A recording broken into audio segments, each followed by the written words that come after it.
So why don't we go ahead and get started? Again, thank you everyone for joining. My name is Amy McJoint. I am again the chairman of the Family Friends of Scouting program for 2025. We're coming off really a fantastic year of restarting Friends of Scouting in 2024. We ended the year just under $360,000, which has been just a huge plus, and congratulations to everyone that made that possible last year. It's been a key and critical component, which we'll talk about here in a little bit, as to the importance of Friends of Scouting and the continued need that we have for this program on an annual basis. Today, we'd like to talk a little bit, first, welcome everyone. Thank you for joining. We'll talk a little bit about what is Family Friends of Scouting, a little bit about why scouting, some of the 10 essentials on what the NEIC Council does for all of our units across our 3 districts, what this money goes to in terms of funding the council, what's different or what are we doing different in 2025, a little bit about our recognition and rank advancement program, and then we'll get into the logistics of the specifics of what we need from all of you in terms of unit coordinators, helping us execute this campaign and ensure that we've got strong support from all of the units and all of the districts for the coming year. I think many of you are familiar with Friends of Scouting. Friends of Scouting is a key component to our financial model.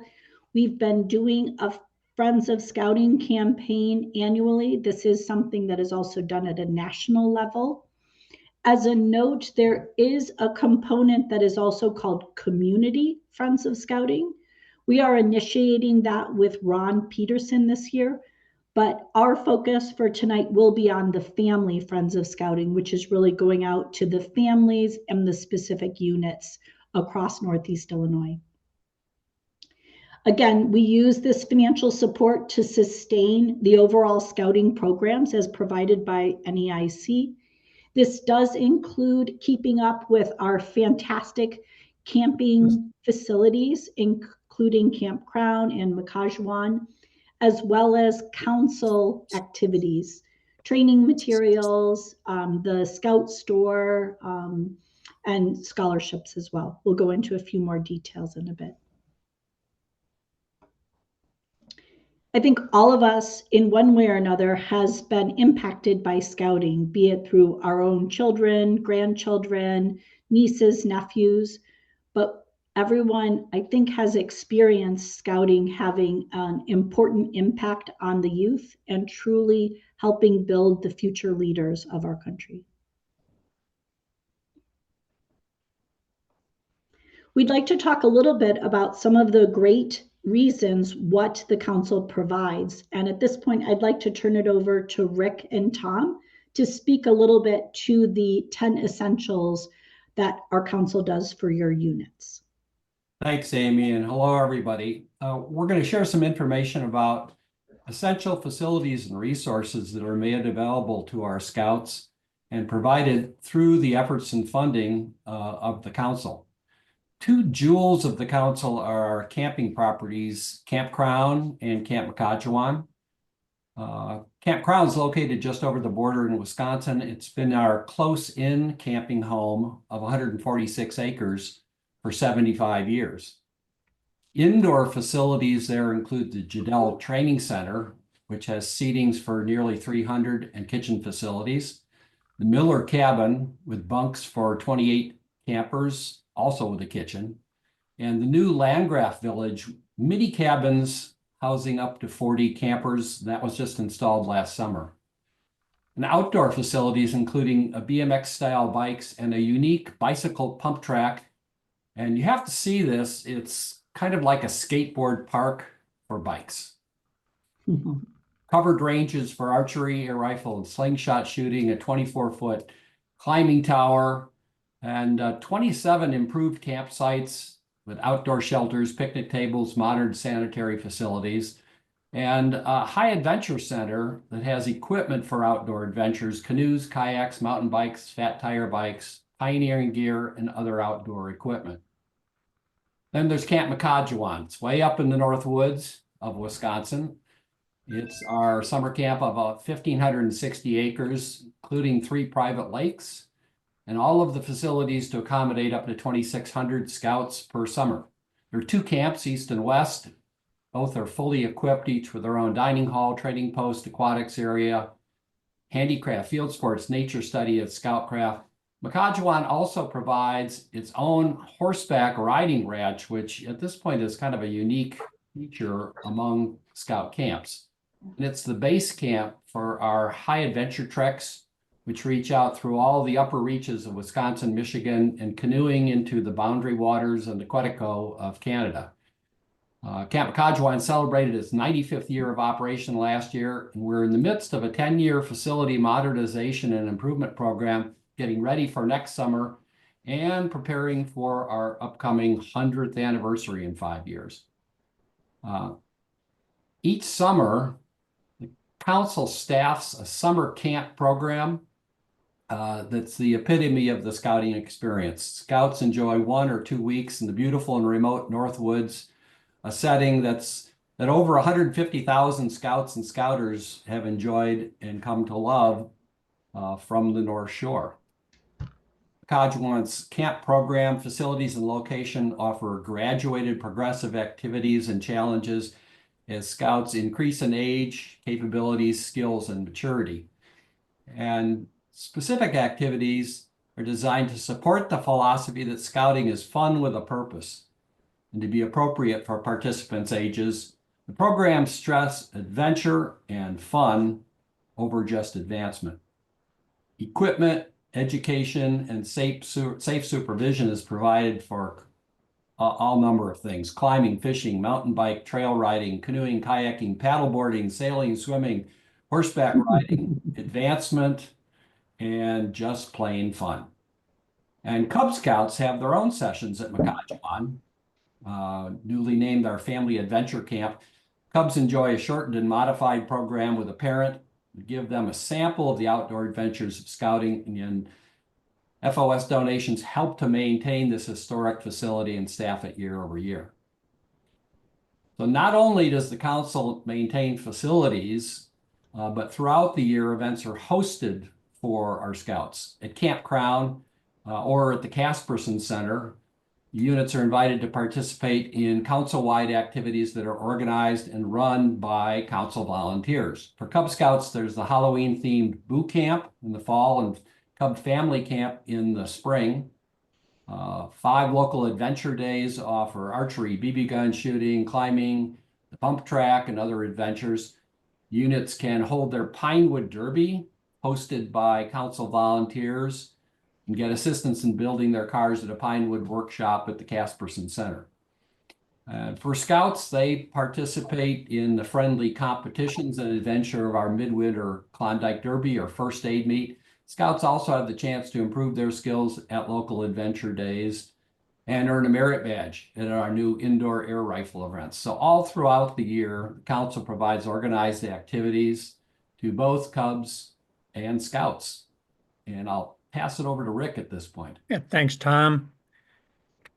We have a great plan to increase membership in 2025. We will be adding a professional staff member focused on assisting your district executive with recruiting for both scouts and leaders. We will be running new social media ads starting in July through October and again in January. And of course, we create collateral advertising that is available for all units, like yard signs, customizable flyers, etc. NEIC offers professionally developed training courses. They're available online and in person to support leaders at all levels. For example, from how to run a den meeting up through how to lead a unit committee with the many different personalities that are involved on the committee. Training is concise, it's informative, and it'll help you be prepared. The council carries extensive liability insurance policies to cover official scouting activities consistent with all the rules and regulations. general liability, accident and sickness, automobile liability, commercial auto for the council-owned vehicles, property insurance for the camps and Casperson Center, cybercrime, and policy to cover the directors and officers.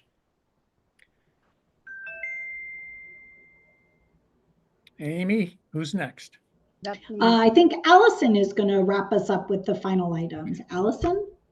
Yeah, some of the other benefits that the council provides is that we have a full service Scout Center in Vernon Hills, and it's a place where you can come and buy your uniforms, badges, certificates, awards, camping and outdoor equipment, forms. You can pick up your Eagle Award kits and lots of other things that Pinewood Derby cars, lots of other things you can use in running your unit meetings and gatherings. The center is also available, many don't know this, to reserve rooms and or areas in the building for activities if you want to host an activity. And maybe your chartered organization rep location is not available, you can use the Casperson Center for free. We also provide comprehensive volunteer background checks.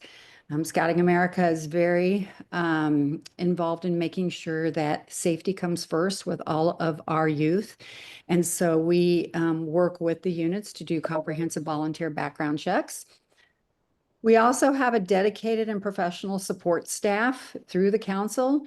Each district has its own district executive who works closely with each of the different units to help them with programs, advancement, recruitment. We also have a support staff that handles everything from phone calls, visits from unit leaders, parents, donors, the general public seeking information about programs and procedures, marketing communications people, and fundraisers. And then finally, unit and council-wide support and communications. We are working to, we provide a monthly unit leader newsletter that comes out electronically. We do a curated monthly parent newsletter that comes out to help educate leaders and parents about what's going on in scouting. We also provide a quarterly supporter newsletter that goes out to donors and supporters. We have an extensive volunteer network of scout leaders to support you, including committees that focuses on camping. They focus on outdoor activities, training, advancement programs, and so much more in helping us to execute the scouting program. Amy? Sounds great. Thank you, Allison. Moving on to the funding, Allison? Yeah, so some of you may wonder, how does the council make its money? Where does our funding come from, and how are we able to fund our operation? So you can see that 33% of our funding comes from camping and activities. Obviously, there's many expenses that offset that money. Camping, as we've talked about, just running the camp, operations, food, all those types of things. We receive 15% from special events. So we do have a fundraising department that runs several special events a year, from a golf tournament to the Good Scout dinner to other events that help us make money to contribute towards running the council. We have a very small percentage that comes from our Scout Shop sales, and that's because we really try to pass on those items close to cost so that you're not paying an exorbitant amount for those items. We make 9% off of popcorn. And by the way, these are our projected numbers for 2025. These were also very close to our 2024 numbers. You can see that Friends of Scouting brings in 13% of our entire budget. So that's a pretty significant piece of the budget, which is why we're talking about Friends of Scouting tonight. We receive 14% off of our investments and 11% from the council fee that each member pays. Excellent. Questions?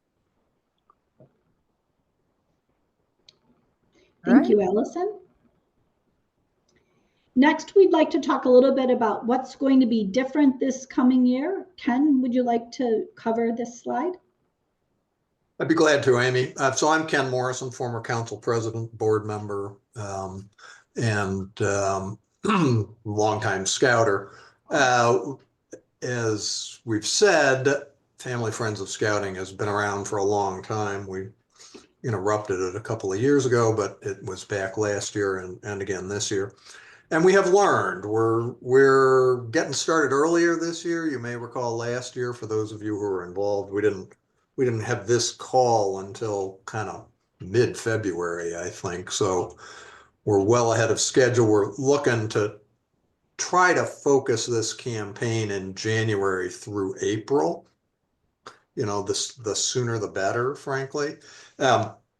Campaigns can run longer than April. I mean, we frankly gladly accept checks through the end of the year and credit card donations. But we do have a June 30th cutoff for purposes of counting what's contributed through the unit campaigns. That counts toward the recognition that units can receive.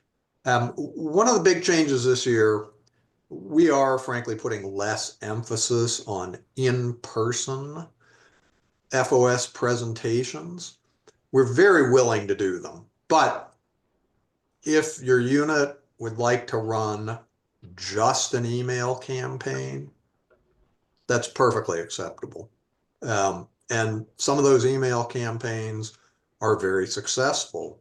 My unit, Troop 5, we have a presentation last year. Amy and I did that. We didn't get a single pledge at that presentation, so maybe we're just not good presenters. But we got lots and lots out of our email campaign, and it was super successful. So we're not insisting on that on the FOS presentation. If you want it, and if you want an outside presenter, I mean, a lot of units have kind of in-house people who want to do the presentations, but we'll be there. We'll provide somebody for you, but we'll also let you do it just by email. We have also simplified the recognition program. You know, for years there was just one goal, and free rank advancement patches were typically the premium for that. And an FOS banner for the flagpole. Last year, since we were restarting, we went with 4 different ranks to provide different levels at which rewards could be achieved. And we also had different sort of combinations of dollars raised through FOS and of popcorn sold. Well, the popcorn thing didn't really move the needle. I mean, we have a great popcorn program, but there weren't any units that were sort of looking to combine those. So we just dropped the popcorn this year, and we cut the ranks back from 4 to 3. So and it's just based on FOS dollars raised at this point. And I think the next slide, I mean, I'll pause there and ask if anybody has any questions about what I just covered, but and then we'll go on to the next slide. And we're going to have a Q&A session at the end of this also. Yeah, and if you real want to, quick, Ken, sure. just on the last slide. So you're looking for units to send emails out, but I'm wondering why the council has all of the emails, right? Well, sorry, go ahead, finish your question. No, that was pretty much it. I'm just wondering why the units need to send the emails out. You know, Chris, honestly, the answer is because it's much more impactful coming from somebody you know. If the request is made by somebody in the unit and that person is willing to say, I'm contributing and I'd like you to join me in supporting this great cause, that is just much more impactful than if Ken Morrison or Amy McJoyne or Allison Wagner or Nick Roberts or Rebecca Minsley sends the appeal out. I mean, one of the truisms in philanthropy is that people give because they're asked by people they know. Yeah. Okay, that makes sense. Thanks, Ken. Yeah. In fact, I did email campaigns for 3 units for which I have no affiliation last year, with which I have no affiliation. They didn't raise a dollar. I mean, as brilliant a writer as I am, nobody was moved to give any money. But thanks for the question. That's a really good question. Any other It is. questions before we move on? Okay. So the recognition program is here. This may not look simple compared to just having a single target. There's one set of levels for packs and a separate one for troops. It is frankly easier for troops to do FOS than for packs. It's easier because troops are a lot more likely to have alumni that they can solicit than packs are. I mean, the pack alumni who stay in the program go into a troop and they tend to contribute to the troop, and so it's just harder for packs. And then there is certainly less familiarity with the program and less familiarity with the council and all that. So we have lower thresholds for packs. I'll just run through those first. So at the scout rank, identify a unit coordinator, raise $20 per scout. So I'll just pause here and say that's per registered scout. We've got numbers now. They're probably going to change over the next couple of months because, you know, we have this sort of moving target now, the way re-registration works. So if a unit has, you know, particularly a lower number of scouts in a couple of months than we think they have right now, we're willing to adjust that.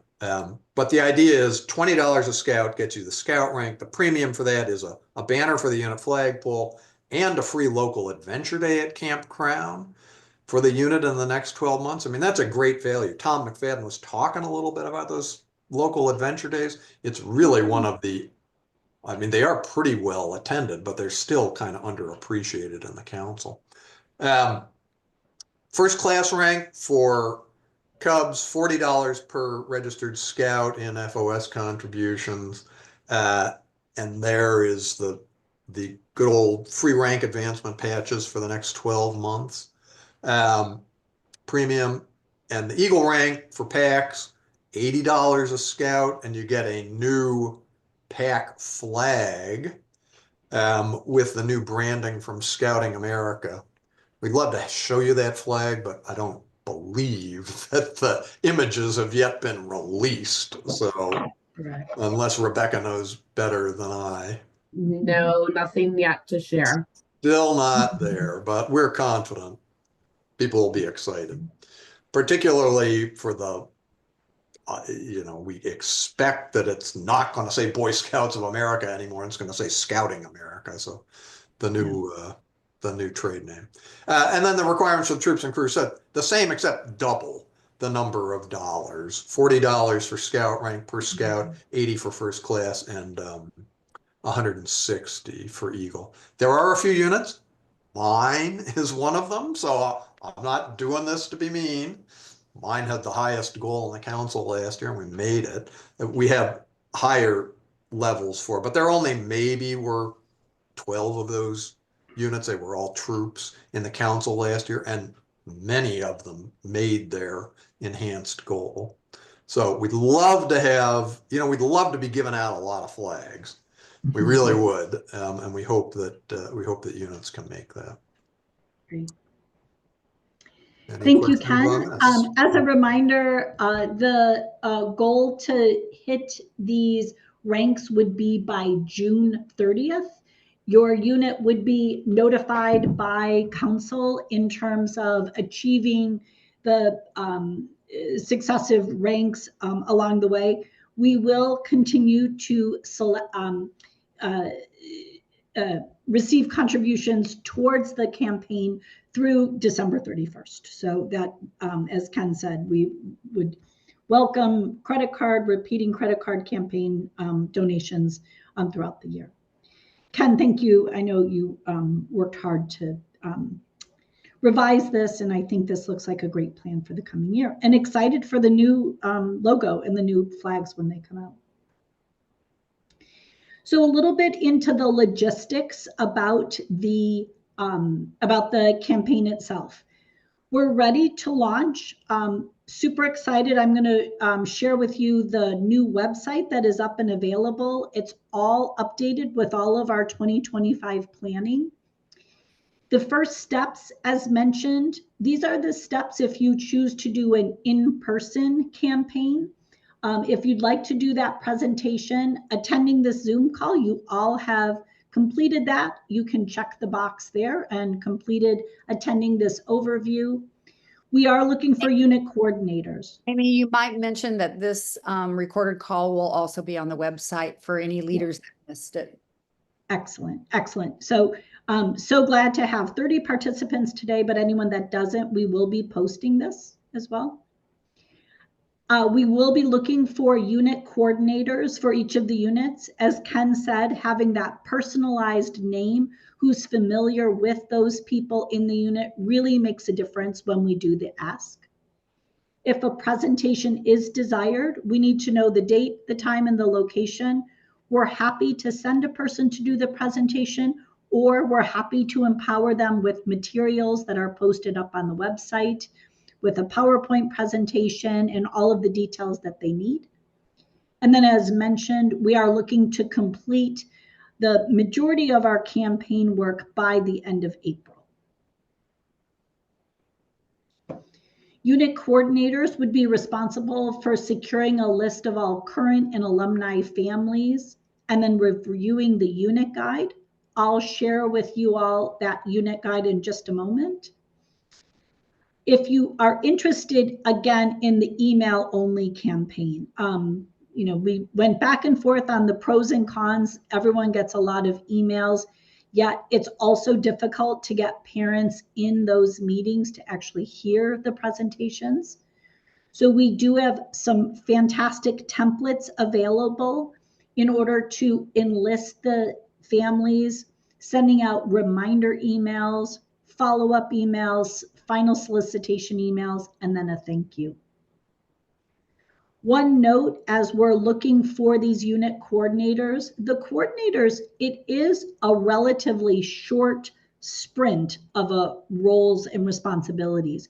If you have someone that maybe is a busy parent, as many of the parents are, but maybe they could give you just these email campaign, it is a nice short-term assignment for those people that are looking to participate or volunteer with your units as well. If you do want to include the FOS presentation, we would ideally, we'd like to identify the presentation dates at the latest by April 15th. Confirm with your district chair. I'll be sharing those chairs in just a moment. We have forms in the unit guide, again, email examples. Again, people can make them personalized and make them their own, but we do have templates to send out those messaging. We've got online pledge cards. We can distribute the pledge cards and collect those pledge cards right at the meeting itself. Sending out a reminder email and a final solicitation email is always great to really kind of keep that momentum going so we can get as many contributions as possible. And finally, with a thank you email to all the participants. A little bit about some of the fantastic volunteers we have on the call today. As mentioned, my name is Amy McJoint. Representing Aptekisic this year, Scott Fleming is our FOS chair for Aptekisic, with help and support from Lee, Andrew, and Allison. Scott's on the call today, I saw, if anyone had any questions for Scott. Ian Hopkins is leading the way with North Star. Has done so much with North Star. Beth will be assisting Ian along the way. And Ken Morrison will again be leading our efforts in Potawatomi. I have also pulled up the website details for the Friends of Scouting, just to show you all a little bit about what is out on the website as of today. So this is the NEIC.org Friends of Scouting website. You can see it has a lot of the details, some of the information. I think we still have to update a few of our slides down here. Lots of buttons across the bottom here, but this really is one-stop shopping for everything that you would need to run your FOS campaign. I noticed the good news is we're off to a great start with 2 donations for 2025 and $1,200. So thrilled to be off and running on January 8th. This is where you would go in and you would be able to see the details of both your district updates as well as your unit updates. You can find each of your unit updates in here, and you can see the donors here as well. If you had clicked on the unit guide, this is a very detailed document that we have kept up to date, 27 pages of all things you may need to know about the FOS campaign. If I scroll down to the bottom, you'll see some of the examples of the emails. The email templates, you can see here some examples of the email templates that you can use. Again, you can make them your own. I remember seeing one email campaign that was a very, very short email, but he was very effective in his ask. So lots of details in here if you have any questions about it. Here's the latest update of our pledge form. Again, we're all set with our QR codes. We're ready to start accepting funds as soon as people are ready to start giving. The donor pledge form is on the website as well. You'll also find an frequently asked questions, which has some great details should you have additional questions. And then as Allison mentioned, this is the other materials, and in here does include, maybe I need to go up one, but it will include this recording as well as this PowerPoint. But again, some great examples and communications in here.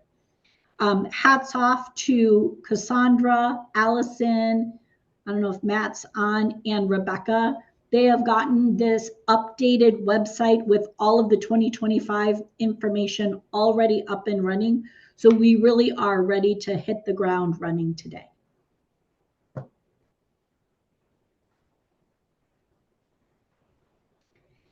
That's the end of our formal presentation, but so appreciate everyone joining. Are there any other questions, comments? We've got our FOS district chairs. We've got some of the key members of the FOS committee that have all joined today. Does anyone have any questions, comments, or suggestions? Yes, Amy, I have a question. This is Betsy Azell. Hi, Betsy. Hi, what if somebody wants to make a monthly pledge? How much of that counts towards the goal? And, you know, is there some way to recognize that in the totals? The monthly pledge, if you pledge online, you can select a selection where it will come through monthly. We do keep track of every month when those donations come through, Betsy. And in our monthly updates that the council office sends me, I see multiple entries for people that do donate on a monthly basis. And I would say, Betsy, I think it's a really good point. We will make sure that we count those for units that are close to a goal and that they're not missing out. Because if somebody I see, yeah, tells us in February they're going to donate for 11 months, we want to count it all, certainly. yeah, And yeah. you could actually show that if you want to go back to that website and go to the donate page. That would. Yeah. I guess what I'm wondering, if the campaign ends June 30th, do you still count those remaining 6 gifts, or I guess you monitor and see whether they kept giving for those 4 months or whatever? If they have, do you count those remaining 6? Yes. You know, that's exactly what Ken just said. I agree with Ken. we do need to check in on that and make sure that they're getting full credit for the full year to go towards their premium advancement. Okay. That's a really good call out, Betsy. Thank you for thinking of that. It actually makes me realize there was a unit last year that they weren't short of their Eagle goal. They were short of, well, they were short of a goal by only like $50. I want to go back and check and see if They had any recurring payments. they had any payments we didn't count, except I Yeah. checked it recently and they go on the website. So I don't think they made it, but it's Yeah. still an excellent point, really excellent point. Yeah, it is a good point. Reed, I see that your hand is up, Reed.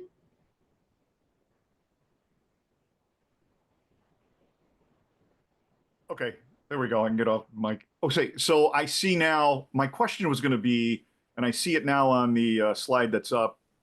We still have the same number that we've had before in the past, which is $350 supports one scout for 1 year. Is that what we're saying here? Yes. Okay, because I saw that in the email template, the average donation amount was $430 per donor than last year. So, I mean, that's pretty good if the average was $430 and it's trying to at least support one scout. Okay, Yeah. got it. Yep. Yep. Yeah. Good.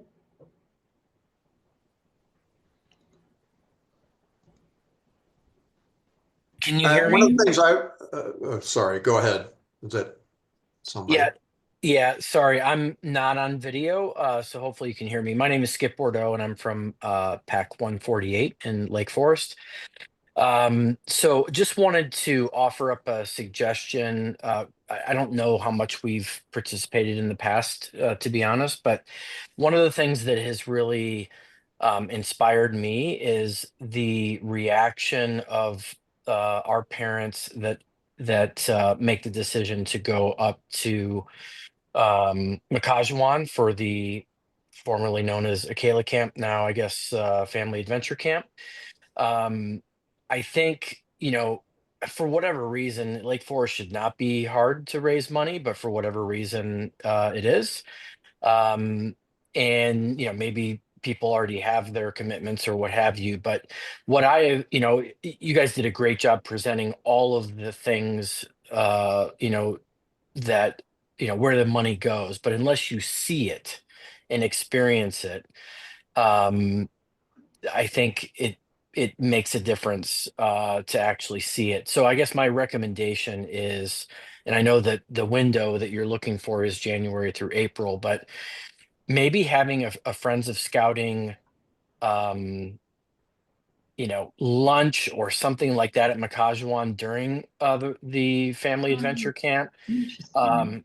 because I mean, it's just such an impressive facility, and you could do something like that at a couple of the key events at Crown as well. But Camp Crown Mhm. is just at a different level than Mhm. Makajuan. So I Yeah.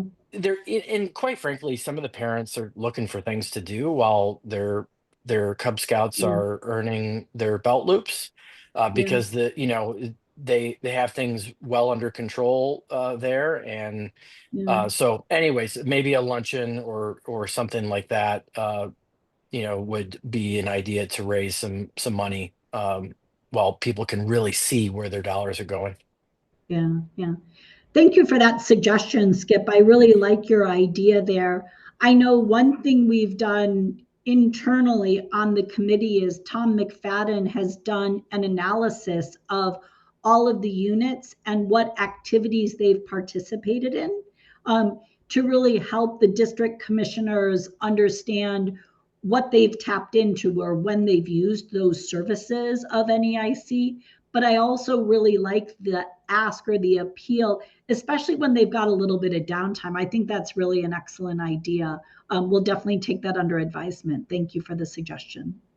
There's also one other piece that might be helpful to unit leaders that Amy's sort of skipped over on the page, but there is a video that is made on why scouting, because tomorrow matters. So there are quite a few visuals in that video that just help you understand some of the pieces of, there's the video right there. so that if you want to show that to your parents, you know, if you have a parent meeting or if we held something, we could also show that too as well. Because it's got testimonies from kids, pictures from different things. So Yeah, it's a good one. You know, Allison, I should have opened with that. That's what I really should have done. If I'd been thinking, I would have opened with that next time. getting our money's worth off of it. That's right. That's right.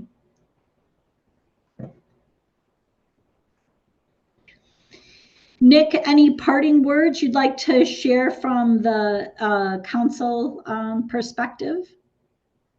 I just want to say thanks tonight to the whole team for making their presentations and for the 30 participants that are online with us. It's an exciting year for the Northeast Illinois Council as we rebrand, as we go into our annual meeting on February the 8th. We'll be welcoming new executive board members, that we had growth this past year in the number of Cub Scout packs that are serving families. Skip, thanks for pointing out the rebranding of Akela Camp to Family Adventure Camp. It's open to the entire Cub Scout family, both participants of Cub Scouting and their younger or older siblings. So we're excited about that. I was at the office over the weekend for summer camp interviews. So our young people are out in force, ready and excited to come back to Makajawan for the summer. And these dollars are being put to work to ensure that our council remains strong and vibrant and that we're growing. So thank you for all that you do. Yep. Thank you, Nick. Thank you, Nick. Amy, I just want to add one last plug about running unit campaigns, which is for those who can reach out to their alumni. That is the best donor base for this. In Troop 5, we get more than 50% from our alumni of what we bring in. And we have at the council and are willing to share with any unit a list of their Eagle Scouts from the last 15 or 16 years and the emails, at least that that their parents had when the Eagle application was turned in. That's a really underutilized resource for units in this process. Yeah.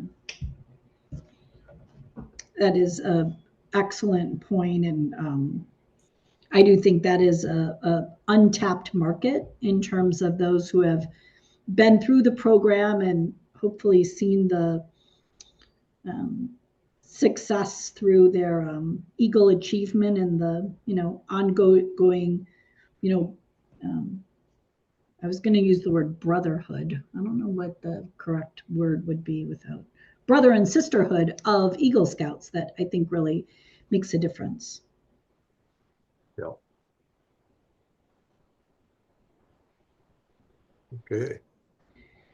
Great. Well, thank you everyone for your time this evening. As mentioned, we will be posting this PowerPoint presentation, the recording that you've completed. All of it will be at your fingertips if you go to neic.org/Friends of Scouting. I formally call the Friends of Scouting campaign open for donations. So thank you all for your assistance in making that happen, and look forward to providing more updates along the way as our continued success as we launch into the year.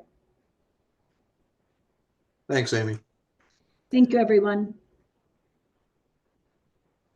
Thank you.